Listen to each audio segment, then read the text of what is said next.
बुद्ध भगवान एक गांव में उपदेश दे रहे थे। उन्होंने कहा कि हर किसी को धरती माता की तरह सहनशील तथा क्षमाशील होना चाहिए। क्रोध ऐसी आग है जिसमें क्रोध करने वाला दूसरों को जलाएगा तथा खुद भी जल जाएगा।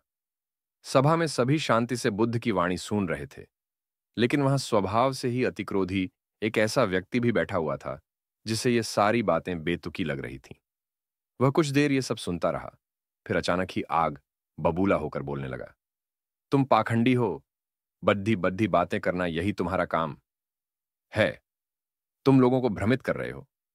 तुम्हारी ये बातें आज के समय में कोई मायने नहीं रखती। ऐसे कई कटु वचनों सुनकर भी बुद्ध शांत रहे। अपनी बातों से ना तो वह दुखी हुए, ना ही कोई प्रतिक्रिया की। यह देखकर वह व्यक्ति और भी क्रोधित हो गया और उसने बुद्ध के मुंह पर थूक कर वहां से चला गया। अगले दिन जब उस व्यक्ति का क्रोध शांत हुआ, तो उसे अपने बुरे व्यवहार के कारण पछतावे की आग में जलने लगा और वह उन्हें ढूंढते हुए उसी स्थान पर पहुंचा। पर बुद्ध कहाँ मिलते? वह तो अपने शिष्यों के साथ पास वाले एक अन्य गांव निकल चुके थे। व्यक्ति ने बुद्ध के बारे में लोगों से पूछा और ढूंढते ढूंढते जहां बुद्ध प्रवचन दे रहे थे वहां पहुंच गया। उन्हें देखते ही वह उनके चरणों में गिर पड़ा और बोला, मुझे क्षमा कीजिए प्रभु। बुद्ध ने पूछा, कौन हो भाई? तुम्हें क्या हुआ है? क्यों क्षमा मांग रहे हो? उसने कहा, क्या आप भूल गए?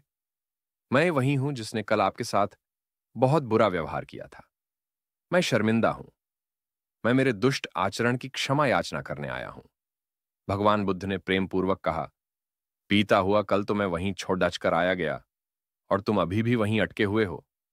तुम्हें अपनी गलती का आभास हो गया। तुमने पश्चाताप कर लिया। तुम निर्मल हो चुके हो। अब तुम आज में प्रवेश करो। बुरी बातें तथा बुरी घटनाएं याद करते रहने से वर्तमान और भविष्य दोनों बिगड़ते जाते हैं। बीते हुए कल के कारण आज को मत बिगाड़ दो। उस व्यक्ति का सारा बोझ उतर गया। उसने भगवान बुद्ध के चरणों में पट डेचकर क्रोध त्याग का तथा क्षमाशीलता का संकल्प लिया। बुद्ध ने उसके मस्तिष्क पर आशीष का हाथ रखा। उस दिन से उसमें परिवर्तन आ गया और उसके जीवन में सत्य, प्रेम व करुणा की धारा बहने लगी। मित्रों, बहुत बार हम भूत में की गई किसी गलती के बारे में सोचकर बार बार दुखी होते और खुद को कोसते हैं। हमें ऐसा कभी नहीं करना चाहिए। गलती का बोध हो जाने पर हमें उसे कभी न दोहराने का संकल्प लेना चाहिए और एक नई ऊर्जा के साथ वर्तमान को सुदृढ़ बनाना चाहिए।